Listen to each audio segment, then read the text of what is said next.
سوال ہمیں موصول ہوا ہے کیلگری کینیڈا سے محسن کامران صاحب نے پوچھا ہے۔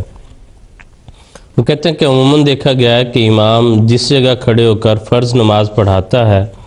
سنتیں یا وتر یا نوافل ادا کرنے کے لیے وہ عام طور پر اس جگہ سے ذرا ہٹ جاتے ہیں۔ اس کی سنت اور حدیث کی روشنی میں اس کی کیا حقیقت ہے، کیا ضروری ہے؟ احادیث میں اس کے متعلق وضاحت ملتی ہے۔ حضور صلی اللہ علیہ جب ہم حضور صلی اللہ علیہ وسلم اور خلفاء کی سنت کو دیکھتے ہیں تو پہلی بات تو یہ ہے کہ وہ ہمیں صاف طور پر نظر آتی ہے کہ حضور صلی اللہ علیہ وسلم کا اپنا طریق بھی یہ تھا کہ حضور نوافل اور سنتیں گھر میں ادا کرتے تھے اور فرض نماز حضور مسجد میں آ کے ادا کرتے، اور یہی طریق خلفاء کا بھی جاری رہا۔ اور اب بھی ہم جماعت احمدیہ میں بھی ہم دیکھتے ہیں اللہ تعالیٰ کے فضل سے ہمارے جو خلفاء ہیں، جو حضرت اقدس محمد مصطفیٰ صلی اللہ علیہ وسلم کے نمائندہ ہیں حضرت مسیح موعود علیہ السلام کی وساطت سے، ان کا بھی یہی طریقہ کار ہے۔ تو جہاں تک ویسے حضور صلی اللہ علیہ وسلم کے اس بارے میں ارشادات کا تعلق ہے تو اس بارے میں بھی وضاحت ملتی ہے۔ چنانچہ سنن ابن ماجہ میں اس قسم کی احادیث موجود ہیں۔ حضرت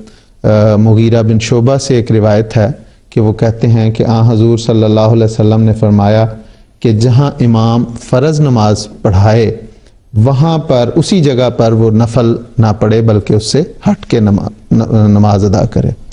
اسی طرح حضرت ابو ہریرہ رضی اللہ تعالیٰ عنہ سے بھی روایت ہے کہ وہ کہتے ہیں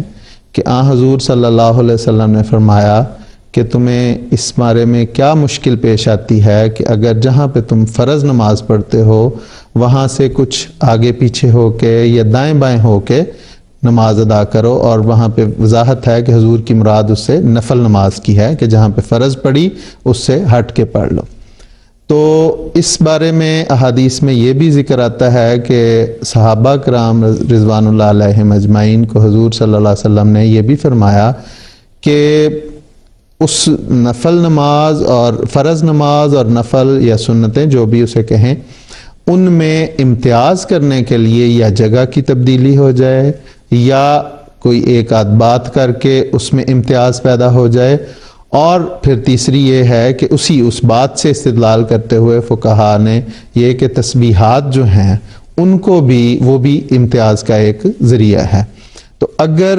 تو مسجد میں ایسی سہولت میسر ہو کہ انسان ایک جگہ سے دوسری جگہ منتقل ہو سکتا ہو تو وہ ہونا چاہیے، اور اس میں حکمت غالباً یہ ہے کہ زیادہ سے زیادہ جگہوں پر اللہ تعالیٰ کے حضور وہ سجدہ ریز ہو جائے، اور زیادہ سے زیادہ جگہیں جو ہیں وہ قیامت کے دن اس کے حق میں گواہی دیں کہ کیونکہ حدیث میں آتا ہے کہ زمین اس بات کی گواہی دے گی کہ مجھ پہ اس نے کیا کیا کام کیے، تو اس سے یہ کہ وہ مختلف جگہوں پہ جب نمازیں ادا کرے گا تو زیادہ سے زیادہ اس کو وہ